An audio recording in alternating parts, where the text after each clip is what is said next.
Hey guys, welcome to part 2 of our build of the USS Defiant, our lighting tutorial. If you remember in our last video, we prepped all of our parts and we ended on laying down our first layer of light blocking paint. If you caught the edits, then you'll know why these are all red, why this is all not blocked here. The reason for that being is if you flip it over, you can see that there's going to be intentionally light coming through these areas here. So we will be masking them like on the top here. It's already masked off on the top, so you're gonna get the Raytheon effect on the top here. It'll be removed once we put the base coat on. And then back here, it's gonna get a liquid mask. I'm either gonna use Elmer's glue or I'm gonna use a masking solution. I had luck and mishaps with both, so I'm just gonna see which one works best. I've already got the parts arranged here, so what we're gonna do is we're basically gonna assemble the whole top half. Actually, I have this backwards. We're gonna assemble the whole top half. Right, real quick, we're just gonna make sure all of our connection points are expanded enough. Since we painted them, they're obviously gonna accumulate a little bit of material, which is gonna make it a little difficult for us to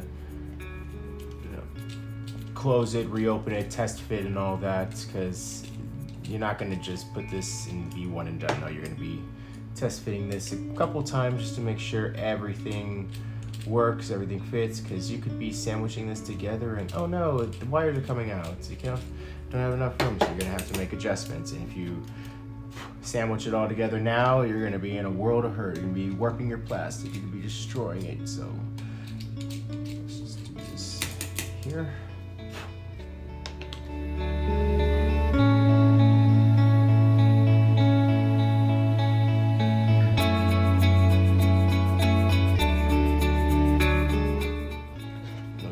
Be expanded enough to simply slide these here. It's a little snug, take it out and redraw your hole. You don't want these to break. These are essentially your alignment points. Oh boy, I can already see that one's flexing. Just gonna push that out.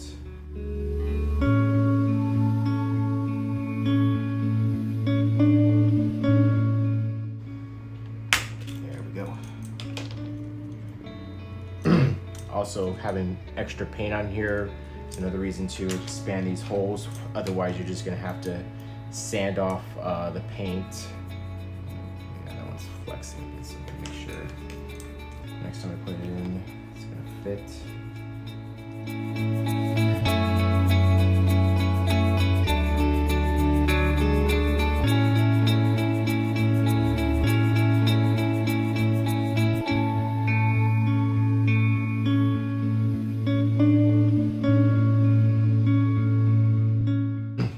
Reflector nose is going to be a little more difficult. Same reasons. This is this little paint buildup here that's preventing the connection pin from fully inserting. So I'm going to clean that up real fast.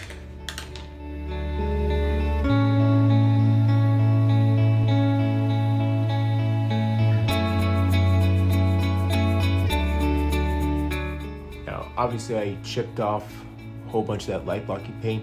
It's going to be fine, especially because this is going to be layered in a whole bunch of plastic, so if there's a little bit of light leak at the top, it's going to be fine. We'll just cover it in black when we get to light blocking the outside.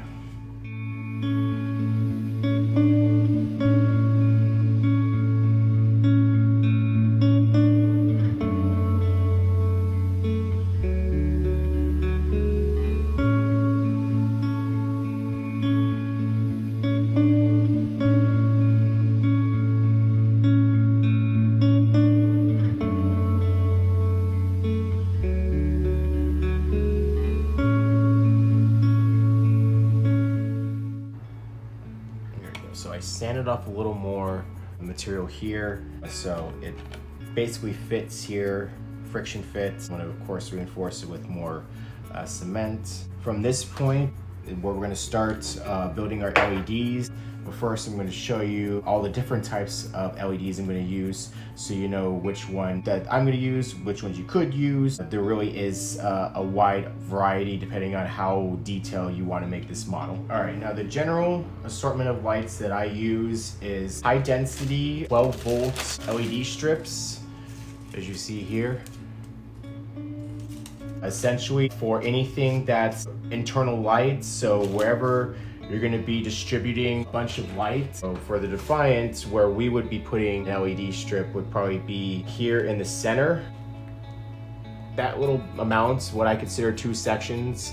As you see, though, you can break these up, meaning you can take your snippers here. You can, as long as there is a set of copper terminals, you can cut them. Where you see those terminals is where you're going to be using these wires here. Now these are 30 gauge wires with plastic coating, all with different colors. For LED strips, I usually just use red and black. That's commonly what's out there. You know, what I see is denoted as your positive lead and your negative lead. So that's what I use. So since they're high density, these at 12 volts will project a lot of light. Like even this small strip, when aiming downward, would be providing all of our window lights. One of these strips would also be going on the bottom part of the deflector nose, so that provides the lights from the top. You also have your pre-wired LEDs. These are my favorite that I like to use. These are white LEDs. These are green and these are red. The red and green I like to use for navigation lights. Same with anywhere there's a white navigation light or a white strobe, I would normally use these. For any situation that requires larger LED, mind you, these are just my first LEDs that I use. These are 5 millimeters. By comparison, these are 1.8 millimeters. And because these are much smaller, I really like using these to get in any small areas. The only restricting factor is that because these are pre-wired, you get a lot of bulk at the top here where the resistor is attached to make it run at 12 volts. To mitigate that, same with wiring an LED strip, but without soldering, I would just simply take my colored wires and I would snip off the ends here, similar to what I would have done with this LED if I still would have used it. Strip off the ends and then use the smaller gauge wires.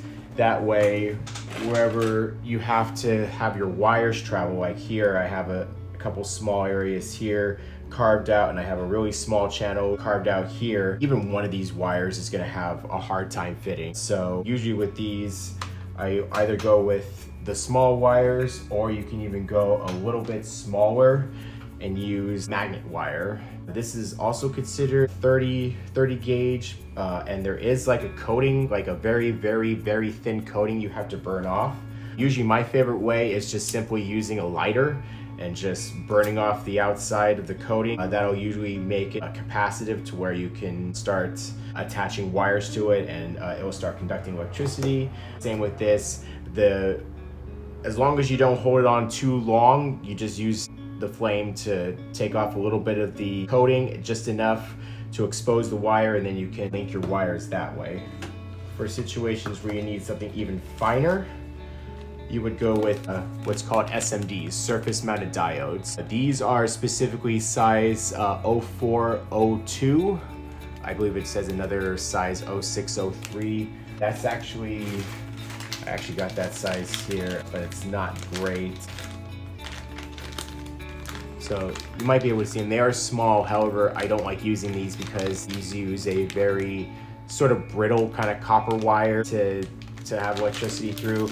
I usually just keep these around for extreme emergencies or because they have resistors on it. I'll specifically use 12 volts resistors whenever I have to use SMDs, because that's the drawback with using SMDs is unless you buy them pre-resistored and you have the resistor in an already optimal place, you're going to have to attach a resistor to these. Otherwise, they'll only be able to run at 3 volts. If you run them any higher, you're just gonna blow them out. But for me, because I'm planning on doing the phase cannons to be lit up, I'm probably gonna have to use a pair of these SMDs kind of slinked underneath here to give it some light.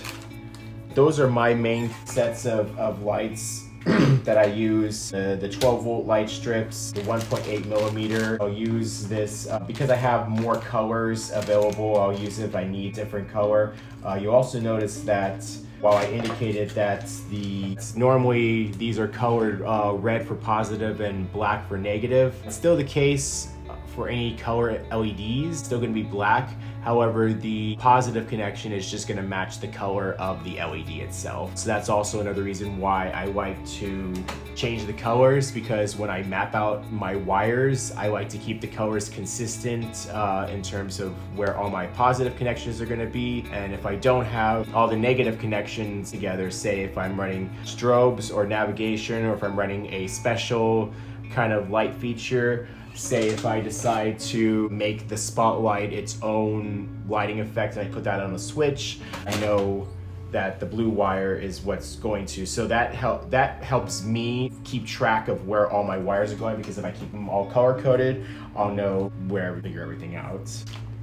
This is 0.5 millimeter fiber optic, and this is what you would attach to your LEDs in order to make your navigation and strobes. Here I have a spotlight. Just gonna expand these holes real quick. Just to demonstrate. There we go. So that'll come out. And normally what we would do is use a type of UV resin. I got this at my local Michael's. However, the flashlight, or sorry, the UV flashlight I got actually was from SolarRes. From watching other YouTubers, I'm aware that these are tuned to, you know, their sort of UV compound. However, as my luck would have it, with this flashlight, all this UV cure is a little more runny. It tends to cure it not only faster, but harder. So that's just my luck.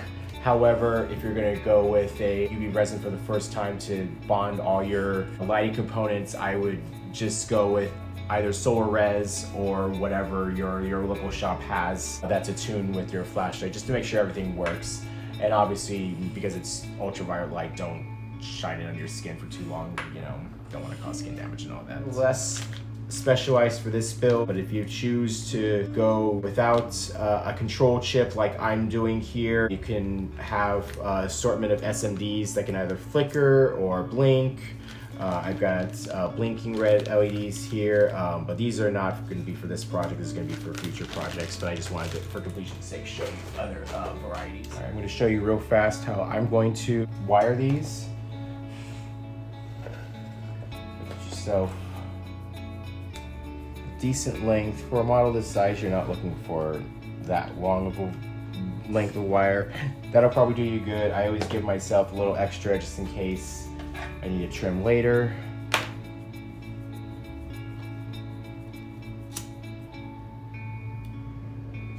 So you're only burning enough to expose the ends.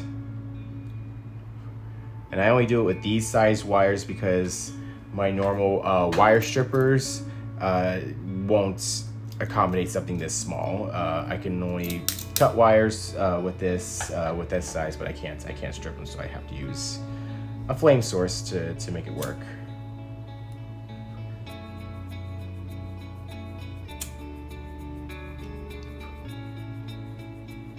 All right. Once you get those exposed, take a piece of tape.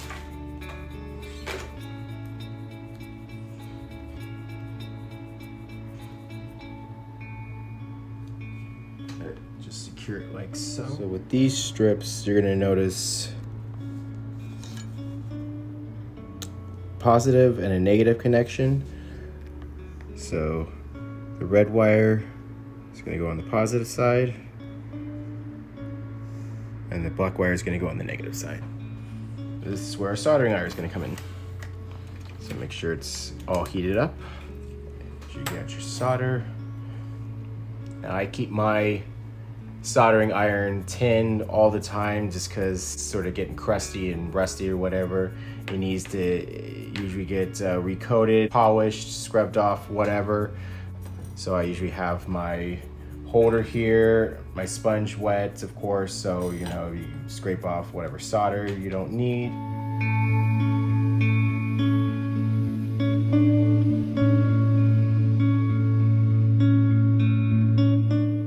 All right, once your soldering iron is all heated up, heat the contact.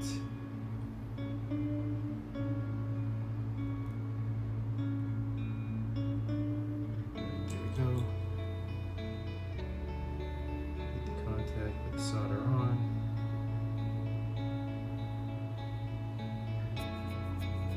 There we go. So now we have 2 spots of solder. Usually I can do this by hand.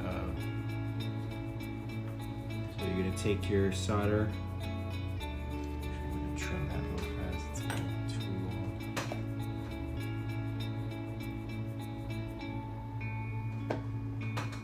Alright, so not too. Don't take forever because you can already start seeing the solder start to oxidize. So just touch it, melt the solder real fast, and you're good to go. This one, this one too. Melt the solder, put the wire through, and it'll solidify. At this point, I wait to wipe off whatever solder was left onto the wet sponge. Quickly run it through my steel wool so that it still works after you're done with it. And then usually I like to just unplug my iron at this point just so it doesn't continue to burn off the solder and, you know, oxidize or whatever. But main point is that now you have an LED strip. It's got wires attached to it. This is where I would recommend getting anything that's a external power source or say a 9 or a 12 volt battery. Basically you need a power source to test your lights consistently. When I first started doing lights, I was literally just using a 9 volt battery with a attachment because at the time I thought I was going to be running all my models off a battery. As I continued to build, I realized that batteries were not going to cut it, so I needed to not only test using something a little more powerful, but also use something that, should I need to change the voltage and say run something at 12 volts instead of 9 volts, I can adjust with this, because this DC power supply allows me to adjust voltage. You can see there, it's currently running a little over 9 volts. You can turn it down. Course will change it more rapidly up and down. Fine, and on the bottom will give you a bit more control. Just note that with this power supply, the dials do stop at a certain point. But this is why I also say that not only with this, but when I see people wire, usually you see positive on the red and negative with the black, so that when you attach positive and the negative, you now get a functioning light strip. Now this is running off 9 volts right now. If I were to crank this up to 12 volts, probably not much difference. Probably still gonna look blown out either way, but that's really the difference.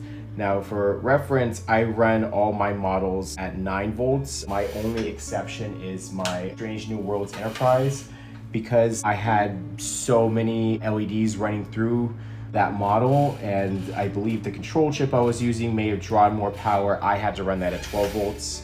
If I didn't, all the internal lights would have dimmed at the same time all of the navigation lights were going on. That's probably just gonna go right here. Now, when I do my navigation lights, I usually will take one of these 1.8 millimeter LEDs. I'm using white in this instance. Usually I'll grab a piece of sandpaper. This is 320 grit, but usually just use anything that will sand it down. Essentially, you're gonna wanna sand down that little nub until it becomes flat, and it's just gonna make it a little easier to mount the LED.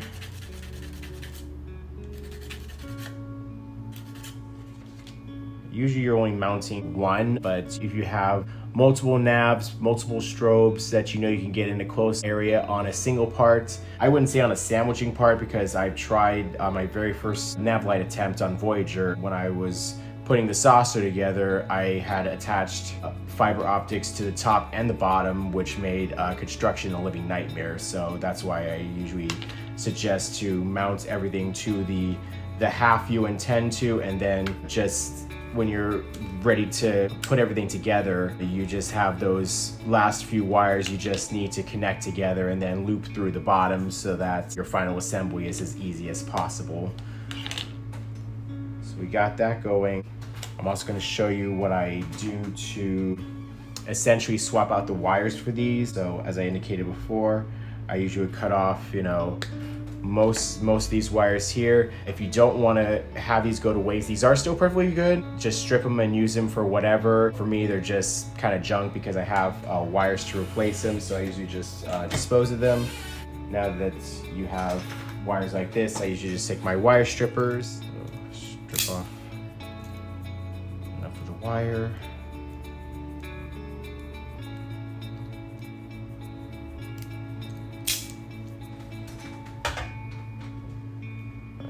Usually I like to just twist the little metal filaments in the inside just to keep them under control. Now for this, I'm just gonna do the single spotlight up top. For now, I don't believe I'm gonna have it as a switched feature. I'm just gonna keep it as a regular lighting feature. So in that case, I'm just going to use a set of power wires. When I say power wires, it's just going to be your standard red-black setup. Now with the wires exposed, with this LED, you're just simply going to attach black on black. Just turn around like so. Get it nice and flush with the wire. The white side. Go ahead and match it with the red.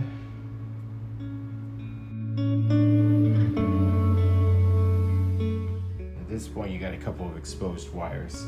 So this is where I get my shrink tube wrapping. I have multiple sizes, but for this, you're only gonna need sort of the smallest one here, the smallest gauge. Something this size could easily just be cut in half. You're gonna just fit these over the wire and over the exposed part all the way to about here, and all the way here, making sure you get the whole end of the wire. With shrink tube wrapping, you need your heat source to shrink tube. This is a heat gun. I always put it at the lowest setting because shrink tube wrapping, I think it even says on here you need a 125 degrees Celsius, which rough estimates, I think it's like over 250 degrees Fahrenheit. This can pump out like 500 degrees Fahrenheit on its highest setting. So doesn't need too much. Just making it shrink and securing the wires.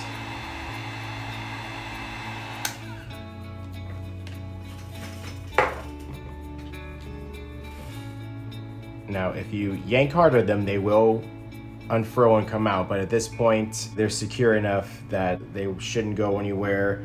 Color coded so that when you start installing these, all you have to do is just match wires.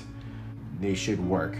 You won't have a danger right now, but when you attach a positive and negative power source to something, if you have them together and you put the two leads together, you're gonna obviously not gonna work. You're gonna short out. You're gonna have a lot of amps running through there. This, thankfully, it doesn't run a chip or whatever. It's not gonna blow out if I put this together.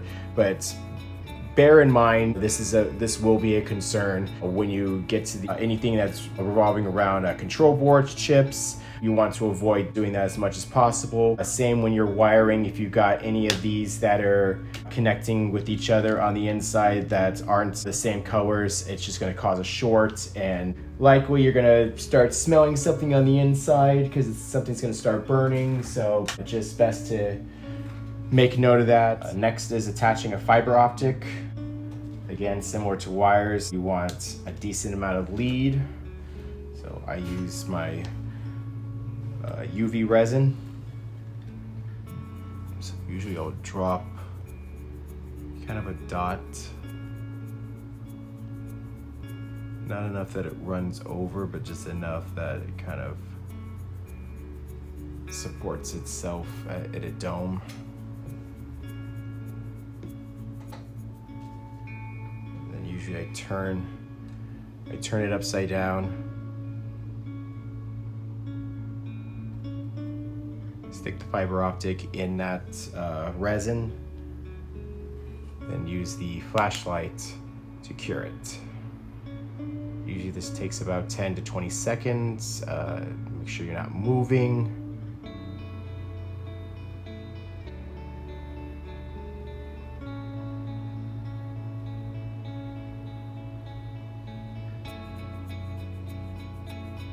So this is definitely not secure. You can tell it's literally on by a thread. So what I like to do at this point is I take a little more of the UV resin, kind of let it run down itself. This does not have a lot of viscosity to it, so it's gonna run down very quickly. I'm trying to get this in the camera.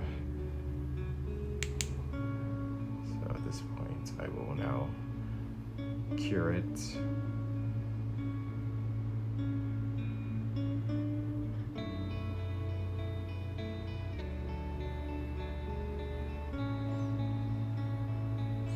And again, this needs maybe 20 seconds at most. Usually if it's properly calibrated, I think it's about 20 seconds. You'll know once your resin starts getting, pretty hard, By this point, it's pretty secure. And if you were to attach power to this, you now have fiber optic with a glowing end. So now you can take your other end, put it through our 1/2 millimeter hole. The hole's a little stubborn. Don't be afraid to go in and just make sure hole's properly expanded. Don't go too far. There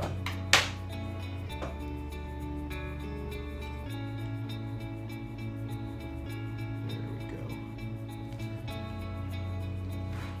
So with this, you don't want to flex it around too much because these do have a bit of give, but you flex it around too much and the fiber optic will just simply break. I'm going to probably mount mine like this. What I'm going to do is I'm going to take, again, my UV resin, take enough to kind of just put a dot there. And get your flashlight, let it cure.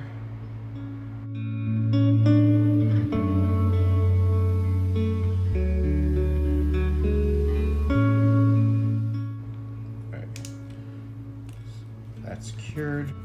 Now we're going to take the side that we've already cured with resin and we're going to put a little more resin there just to secure it to the ship itself.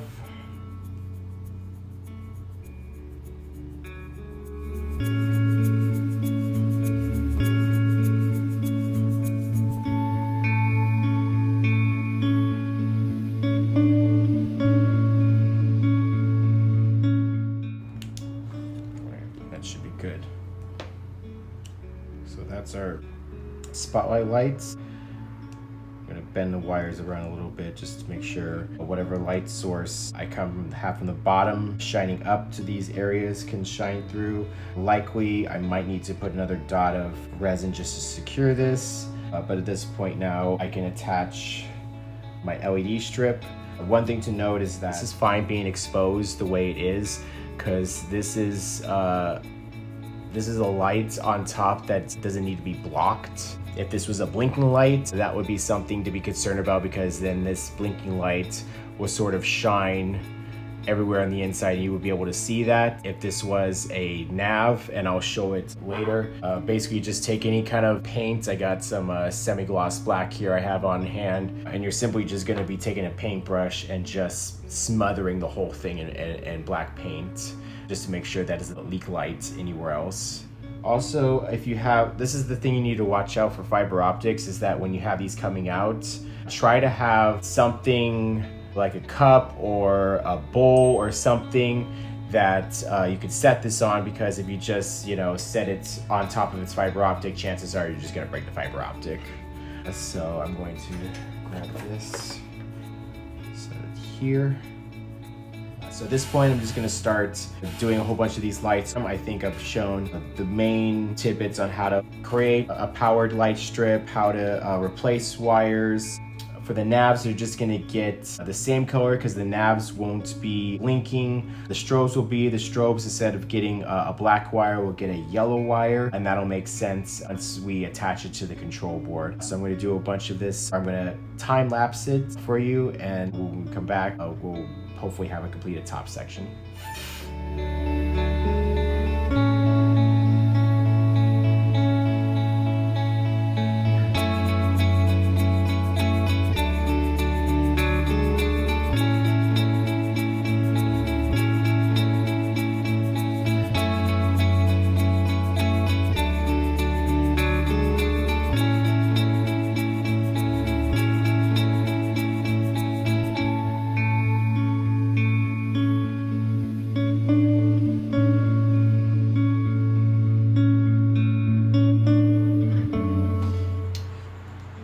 So now what we have is a mostly completed lighting setup for the top half. Not complete, but mostly there. It's at this point I need to note that when you're working with this many wires, these clips right here, it's gonna become very cumbersome very quickly. These will start to get very, it'll start to get very rubbery, very apparently. Everything will start bouncing, everything will start moving around. So just be prepared for yourself, because that is a frustration that's going to happen when you start getting this many amount of wires together. However, I do want to show off what I've done so far. What it looks like on the other side. Now, this is what I mean by the light blocking paint, how sometimes when you put resin on and you lift up when you make a mistake, that's what happens when you lift up all of your light blocking paint. So that's gonna be a big old hot spot that we're basically gonna have to cover. What I would do is I would just take that out, put a lot of black paint underneath it, and to light block it from the inside, sort of dampen the light, and then put white paint on top of it just to sort of touch it up.